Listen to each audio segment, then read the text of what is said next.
दो बच्चे कच्चे से आंगन में खड़े होकर रो रहे हैं और उन बच्चों की उम्र करीबन एक की 15 साल है और एक की करीबन यहाँ पर 17 साल है। एक लड़की है और एक लड़का है।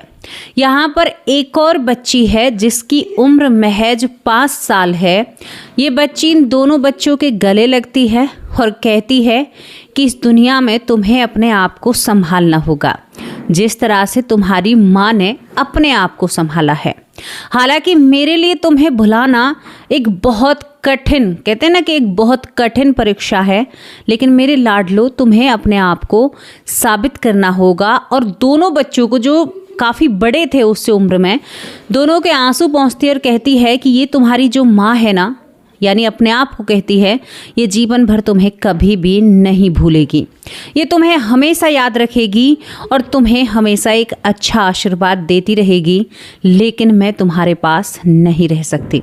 अभी बहुत विचित्र लग रहा है ना, 5 साल की बच्ची 17 साल और 12 साल के बच्चों को आशीर्वाद दे रही है और वो उनकी माँ बन रही है, तो ये बहुत विचित्र बात है। लेकिन तभी यहाँ पर 42-43 साल का एक व्यक्ति उससे भी कहती है, सुनते हो जी, इन बच्चों का ख्याल रखना और इनको अच्छी शिक्षा देना, जैसा मैं देती अब मैं नहीं दे सकती, इस घर को छोड़कर जाना होगा। ये मामला आप लोगों के समझ में नहीं बैठ रहा होगा, लेकिन प्रकृति के नियमों को जानना बहुत जरूरी है। यहाँ पर आत्मा के उस जुड़ाव को भी जानना बहुत जरूरी है। हमने बहुत तमाम घटनाएं आप लोगों के सामने रखी हैं और सारी घटनाएं हमने सच्ची आप लोगों के सामने रखी है। ये एक और घटना ऐसी है जो आपको झंझोर कर रख देगी। क्यों? क्योंकि देखो, एक महिला का जो स्वभाव माना गया है वो सच में ही देवी का रूप और उसके अंदर ममता, और कहते हैं दूसरे को दुखी देखकर वो पुरुष से ज्यादा जल्दी दुखी हो जाती है, ये शास्त्रों में लिखा है। लेकिन आज क्या 2 जन्मों को एक माँ की ममता पार कर सकती है? बहुत बड़ी बात है। इस घटना को जानने के लिए आपको हमारे साथ दिल्ली चलना होगा। दिल्ली में आज भी वो महिला है, अगर आप लोगों को मिलना है तो वो महिला चांदनी चौक पर रहती हैं। यहाँ पर चांदनी चौक पर रहती है और उनकी उम्र काफ़ी हो चुकी है, लेकिन वो कहती हैं कि मैंने प्रकृति के और भगवान के नियम को माना है और जाना है। दोस्तों, यहाँ पर हम पीछे चलते हैं। इस महिला का जन्म यहाँ पर दिल्ली के डोली मालवे यानी दिल्ली के मालवे नगर मोहल्ले में एक यहाँ पर रमेश चंद नाम का व्यक्ति रहता है, जिसके घर एक लड़की का 11 अगस्त 1975 में जन्म होता है। जब इस लड़की का जन्म होता है तो इस लड़की के कान जो हैं वो पहले से ही बिंधे आए हैं, यानी उन कानों में सुराग है जो आभूषण पहनते हैं, जैसे मैंने अपने कानों में पहन रखे हैं। नाक भी पहले से विधि हुई आई थी, मतलब उसमें भी, और ऐसा नहीं था कि केवल निशान थे, नहीं, आप उसे होते ही कोई भी आभूषण पहरा सकते हैं, इस कदर इनके नाक और कान में निशान आए थे। दोस्तों, यहाँ पर रमेश चंद देखते ही बेटी को समझ जाता है कि बेटी कुछ लेकर आई है, लेकिन उसे नहीं पता था कि याददाश्त भी इतनी तेज होगी। यहाँ पर इस लड़की का नाम डॉली रखा जाता है और डॉली धीरे धीरे जब बड़ी होने लगती है तो डॉली जब रात को सोया करती थी ना, तो उसे बहुत तेज पसीना आया करते थे और वो घबरा कर उठती और कहती है कि माँ, मुझे बहुत सारे डॉक्टर घेरे हुए हैं। जब डॉली बोलने लगती है, यानी 3 साल की हो जाती है, जबकि मैं आपसे बातें कर रही हूँ। यहाँ पर दोस्तों, जब वो अपनी माँ से इन बातों को कहती है तो माँ कहती है कि बेटा, डरावना सपना है, कोई ऐसी बात नहीं है, तुम्हारी माँ तुम्हारे साथ है ना, तुम आराम से सो जाओ, कोई भी दिक्कत वाली बात नहीं है। लेकिन डॉली घबराने लगती है, माँ मैं मर जाती हूँ, हर रोज मरती हूँ, मैं क्यों मरती हूँ और फिर मैं जीवित भी हो जाती हूँ, मैं तो उड़कर आप लोगों के पास आई हूँ, मैं तो कहीं और की रहने वाली हूँ। यहाँ पर इस तरह की जब वो बातें करती है तो माँ उसकी बातों पर ध्यान नहीं देती है। धीरे धीरे जब वक्त बीतता है तो एक दिन डॉली उदास हो जाती है और कहती है कि आज मेरे बच्चों की मुझे बहुत याद आ रही है। अब 3.5 साल का बच्चा आपसे कहे कि मुझे मेरे बच्चों की याद आ रही है, तो फिर ये हंसने योग्य बात है।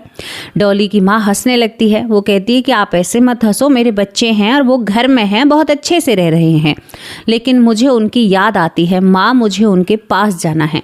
मेरा घर जिसके पास एक मंदिर है, मेरा घर जिसका आंगन कच्चा है, मेरा घर बहुत सुंदर है, मेरा एक पति भी है। माँ हंसने लगती है, अच्छा तेरा पति भी है? तो डॉली कहती है कि हाँ, मेरा पति भी है, जिस तरह से आपके बाबा पति हैं उस तरह से मेरा भी एक पति है। दोस्तों, माँ चहक जाती हैं, क्या ऐसा हो सकता है? लेकिन हो रहा था। जब बेटी की बातों से एक माँ परेशान होती है और बेटी अब खाना पीना टाइम से नहीं खाती है। 4 साल उम्र हो जाती है, 5वीं साल में चलने लगती है। अब वो घर में कलेश करने लगती है। कहती है कि तुम लोग अगर मुझे नहीं लेकर गए ना लखनऊ, उसने एक दिन अचानक से ऐसा ही बोला, तुम लोग मुझे अगर लखनऊ लेकर नहीं गए तो मैं एक दिन घर से भाग जाऊंगी और फिर कभी तुम्हें नज़र नहीं आऊंगी, क्योंकि मुझे अपने पति रानी राजेश के पास जाना है और मुझे अपने बच्चों के पास जाना है, जो कि एक लड़का है और एक लड़की है। अगर तुमने मुझे मेरे परिवार से नहीं मिलाया। अब ये इस परिवार से कटी कटी रहती है, यानी ये परिवार इसको अपना नहीं लगता है। वो कहती है कि हाँ ठीक है, आप मेरे अपने हो, लेकिन मुझे अपने बच्चों के पास जाना है। वो मेरे बिन कैसे रह रहे होंगे। बचपन में तो मतलब जब 3-3.5 साल की जब कहती थी कि रहते होंगे, लेकिन अब उसे चिंता सताने लगी थी। तभी रोती हुई कहती है कि माँ, मैं माँ हूँ एक, अपने बच्चों को कैसे छोड़ सकती हूँ। मेरा दिल रोता है, मैं उनके पास जाना चाहती हूँ, मुझे लेके चलो ना। आज इसने खाना भी नहीं खाया है। रूठ कर कभी इधर बैठ जाती है, कहती है कि मुझे लखनऊ जाना है और लखनऊ के चौक पर जाना है। दोस्तों, यहाँ पर एक पिता जिसे नहीं पता था लखनऊ में कौन सी जगह कहाँ पर है, क्योंकि ज़्यादा इधर उधर जाना आना नहीं था, लेकिन यहाँ पर दिल्ली जैसा शहर है, यहाँ पर बहुत दूर दूर से लोग रहते हैं। अब इसी मोहल्ले में, इसी इलाके में, इस लखनऊ शहर का एक व्यक्ति रहता है। यहाँ पर ये जो ताज्जुबस जो रमेश चंद है, इसका दोस्त था, खास था, बहुत अच्छा था। यहाँ पर ये भी आता रहता है। तभी ये जो यहाँ पर लड़की का पिता है, यानी डॉली का जो पिता है, उसकी माँ साझा करती है कि बिटिया परेशान कर रही है, रहने नहीं दे रही, बच्चों के पास जाना है। ऐसे रोती है बिलक बिलक करके, मेरे 2 बच्चे हैं, क्या हो रहा होगा। ये सारी बातें सुनकर एक पिता अपने दुख को साझा करने के लिए, क्योंकि बेटी की हालत देखकर वो पिता जो रमेश चंद होता है, उसे भी बहुत ठेस पहुंचती है कि मेरी बेटी कितनी दुबली पतली हो गई है, ये अपना ख्याल नहीं रखती है। दोस्तों, यहाँ पर जब उसको बताया जाता है, क्योंकि ये बात पता थी पिता को कि तुम लखनऊ के हो, तो यहाँ पर ये सारी बातें कहता है, यार मेरी बेटी अपने आप को लखनऊ का बता रही है, बीते 10 दिन से उसने मेरे पीछे राग अलाप लगा रखा है, तुम भी तो लखनऊ के हो, तुम कहाँ से हो। तभी ये बात वो छोटी बच्ची जो 5 साल की है वो सुन लेती है, जिसका नाम डॉली होता है। डॉली भागकर उसके पास आती है, अच्छा आप भी लखनऊ की हो। तो यहाँ पर ये व्यक्ति जब सुनता है, जो इनका जानकार था या पड़ोसी था जो लखनऊ का था, ये कहता है कि तुम बेटा अगर तुम लखनऊ की हो तो बताओ तुम कहाँ से हो। तो यहाँ पर ये कहती है कि चौक के पास जो पुराना मंदिर है, इसने ऐसा सटीक पता दिया, मैं उस चौक के पास की हूँ। अब ये व्यक्ति कहता है कि लखनऊ में तो चौक कई हैं। तो वो और भी जानकारी देती है कि हमारे घर के सामने कुआं है, कुछ इस तरह की बातें करती है, कच्चा आंगन है। ये कहता है जो पड़ोसी होता है, देखो भाई मैं लखनऊ का हूँ, क्या पता ये मेरी ही साइड की हो, मतलब उधर के इधर की ही हो, मैं 1-2 चौक पर तो तुम लोगों को ले जा सकता हूँ लखनऊ में। अब ये बात जब 1975 की थी, तो जब इतनी ज़्यादा नहीं थी जितना अब हाल है। अब तो आप ढूंढ ही नहीं सकते किसी भी स्थान को, यानी गूगल मैप ये सारी चीज़ें चल गई हैं, वरना पहले जैसा ज़माना होता तो बहुत मुश्किल हो जाती जितनी आबादी फ़िलहाल है। तो दोस्तों, यहाँ पर ये दोस्त सुनता है। दोस्त ने कहा कि भाई देखो, बच्ची अगर इतनी परेशान है, क्योंकि बच्ची को डॉक्टर के पास ले जाया गया था, तो डॉक्टर ने कहा था कि बच्ची को वहीं पर ले जाओ, मतलब जहाँ ये बातें कर रही है इसके सवालों के जवाब दो, वरना ये अपने आप में ही और इसकी मानसिक हालत भी खराब हो सकती है। अब यहाँ पर एक बेटी का मजबूर पिता एक दोस्त का सहारा लेता है। ये परिवार अपने लिए कुछ मीठी पूड़ियाँ बनाता है, कुछ अचार रखता है और लंच में पैक करता है, यानी एक कपड़े में रखकर, और मिर्च रख लेता है और ट्रेन पकड़ते हैं, लखनऊ पहुँचते हैं। लखनऊ पहुँचते ही जब इस लड़की को पता चलता है कि मैं लखनऊ जा रही हूँ, तो इसकी खुशी का कोई ठिकाना नहीं होता। यहाँ पर पहले चौक पर जब इसको छोड़ा जाता है तो कहती है कि नहीं, ये नहीं है। लेकिन जैसे ही ये व्यक्ति जो जानकार था, पिता का दोस्त था, पड़ोसी था, ये दूसरे चौक पर इस लड़की को ले जाता है, तो यहाँ पर वो पेड़ खड़ा हुआ था जिसके बारे में जिक्र करती है, और यहाँ पर एक पुराना मंदिर भी था जो इसके घर से थोड़ी ही दूर था। तभी ये कहती है, देखो बाबा आ गए ना हम वहीं पर। अब यहाँ पर एक खड़े होकर देखते हैं कि तेरा घर कहाँ पर है। दोस्तों, यहाँ पर जब पूछते हैं कि तेरा घर कहाँ पर, तो वो कहती है कि चलो मैं बताती हूँ तुम्हें अपना घर, और ये इनसे आगे आगे चलने लगती है। जब इनसे आगे आगे चलती है तो एक घर में प्रवेश करती है, घर के बाहर खड़ी होती है और दरवाजे को खटखटाती है। दरवाजा जब खुलता है तो सबसे आगे यही खड़ी थी, पीछे इसका पड़ोसी खड़ा था, इसके पिता खड़े थे, इनकी माँ खड़ी थी और एक आदमी और इनके साथ होता है। एक व्यक्ति जो 42 से 43 साल की उम्र का होता है, वो दरवाजा खोलता है। जैसे ही वो दरवाज़ा खोलता है तो सामने एक नन्ही सी गुड़िया जिसकी उम्र महज 5 साल है। तभी वो कहती है कि राजेश कैसे हो तुम। अब राजेश हक्का बक्का, घर वाले परेशान, रुए खड़े हो जाते हैं कि भाई इसने नाम लिया है। अब सबके कान तरस रहे थे कि क्या सच में ही ये राजेश ही है या इस लड़की का ये भ्रम है। भ्रम भी तो मिटाना था। लेकिन तभी वो कहता है कि अरे वाह, तुम मुझे कैसे जानती हो। उसने एक बच्चे के वे में बोला। तभी ये कमर पर हाथ रखकर कहती है, मैं तुम्हारी पत्नी हूँ, इस तरह से बात मत करो, तो मुझे बच्ची मत समझो। राजेश हक्का बक्का रह जाता है। कौन सी पत्नी? पीछे से 2 बच्चे खड़े होते। तब कहती है, इन बच्चों की माँ, मैं तेरे बच्चों की माँ हूँ।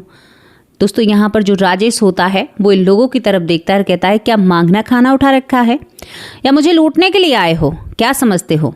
तभी एक बेटी का पिता आगे होता है, कहता है कि भाई साहब हम बहुत परेशान हैं, हम दिल्ली जैसे शहर से आए हैं और आपसे ही मिलने के लिए आए हैं क्योंकि हमारी बेटी हमें आपके द्वारे तक लेकर आई है। तब रमेश कहता है कि ऐसा कैसे हो सकता है, ये मुझे कैसे जानती, मैंने तो आपकी बेटी को पहली बार देखा है। वो कहती है, तभी उसे इशारे से नीचे करती और कहती है कि तुम्हें सुनाई नहीं दिया, मैं तुम्हारी पत्नी हूँ रीना, कब सुनोगे। रमेश हक्का बक्का कि भाई मेरी पत्नी कैसे आ सकती। वो एकदम से कहता है, मेरी पत्नी तो इस दुनिया से जा चुकी है। तभी यहाँ पर ये लोग कहते हैं कि जा चुकी है, लेकिन तुम्हारी पत्नी ने दूसरा जन्म लिया है और ये तुम्हें तुम्हारी पत्नी बता रही है और ये दिल्ली जैसे शहर से यहाँ पर आ चुकी है 5 साल की उम्र में। बात तो कुछ है। तभी राजेश समझता है और इन लोगों को भीतर बुलाता है, क्योंकि भीतर भी नहीं बुलाता है, वो डर जाता है कि कोई लुटेरे तो नहीं है या कुछ ऐसा झोल झाल तो नहीं है। तभी अंदर जाती है, हर चीज़ों को ये सहजती है, धीरे धीरे छूती है और पति को ताना मारती है, मेरे बिना इस घर को ठीक से नहीं रखते हो तुम। देखो बच्चे कितने पतले हो गए हैं। रसोई में जाती है जहाँ पर खाना बनता है, ऐसी रसोई नहीं है जैसी आज है, वहाँ पर जाती है जहाँ पर खाना बनता है। कहती है, खाना ठीक से नहीं बनाते हो बच्चों के बाबा, बच्चे बहुत दुबले पतले हो गए हैं, अपना भी ख्याल नहीं रखते हो। रमेश ये सब कुछ देखकर, जो राजेश होता है, माफ़ करना, राजेश जो होता है, रमेश इसके पिता होते हैं, राजेश ये सब कुछ देखकर हैरान भरी नज़रों से देखता रह जाता है। कौन हो तुम देवी, क्या कह रही हो, क्या तुम्हारे शरीर के अंदर मेरी पत्नी की आत्मा है। दोस्तों राजेश की जो पत्नी होती है वो कहती है कि नहीं, मैंने दूसरा जन्म लिया है। तो एक पति खड़ा होकर कहता है कि बताओ, अगर तुम मेरी पत्नी हो तो उसकी मृत्यु कैसे हुई। तभी ये रोने लगती है, आंखों में आंसू लाती है और कहती है कि जब मैं मर रही थी, जब तो डॉक्टरों के हाथ जोड़ रहे थे तुम कि मेरी पत्नी को किसी भी तरह से बचा लो। अब ये बात सुनते ही राजेश के आंखों के सामने वही दृश्य आ जाता है जब उसकी पत्नी ने आखिरी सांस ली थी, क्योंकि इसकी पत्नी के दोनों फेफड़े खराब हो चुके थे, उसको टीबी जैसी बीमारी थी। दोस्तों यहाँ पर जब ये बात सुनता है जो राजेश होता है, वो हैरान तरीके से कहता है, क्या तुम सच में ही यहाँ पर रीना हो, सच में ही। वो कहती है कि हाँ मैं रीना ही हूँ। वो पूरे घर को छानबीन करती है और उस यहाँ पर पहले अलमारी और तरीके की हुआ करती थी, 2 पल्लों वाली और लकड़ी की बनी हुई, उन्हें खोलती है और वहाँ पर जब अपनी साड़ी को देखती है कहती है कि यही मेरी निशानी तुमने रख रखी है। दोस्तों यहाँ पर राजेश को तुरंत अपनी पत्नी की यादें तेज़ी से सताने लगती हैं। कहते हैं कि तुम्हें ये साड़ी भी याद है। वो कहती है कि हाँ मुझे याद है, तुमने रख रखी है, मुझे बहुत अच्छा लगा। तभी एक धूल जमे लाल डिब्बे को निकालती है और उसे खोलती है। यहाँ पर राजेश कहता है कि इतनी कीमती चीज़ को तुम कैसे जान सकती हो इतनी दूर बैठे बैठे। वो कहती है कि इसमें जी मेरे आभूषण थे, वो कहाँ हैं।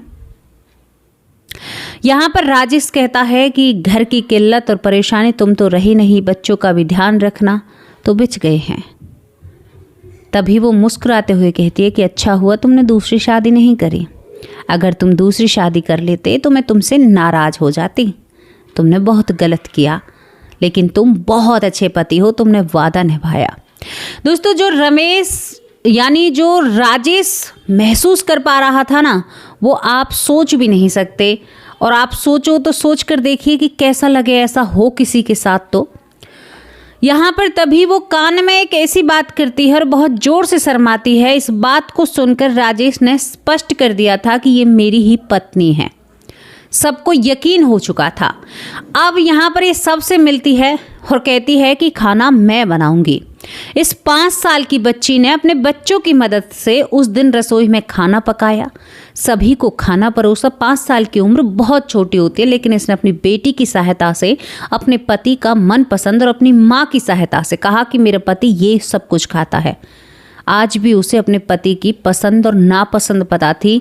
जहां आज की लड़कियों को ये नहीं पता, आज की महिलाओं को ये नहीं पता कि हमारे पति हमारी किस बात से खुश होते हैं, वहां एक महिला दूसरा जन्म लेकर अपने पति का पसंद और नापसंद खाना जानती थी। खाना परोसती है और कहती है कि ठीक से खाया करो, ठीक से बच्चों का ख्याल रखा करो, क्योंकि हमेशा यहाँ पर मैं नहीं रहूँगी, मुझे कल यहाँ से जाना भी है। यहाँ पर जो राजेश होता है, मुंह करने वाला, मुंह में रह जाता है और कहता है कि सही है, तुम्हें जाना तो होगा, क्योंकि एक बच्ची से मैं क्या अपेक्षा कर सकता हूँ। लेकिन जब दूसरा दिन होता है, खाने पर बहुत सारी बातें होती हैं, वो इधर उधर की बहुत सारी बातें बताती है, मंदिर जाने की बातें बताती है।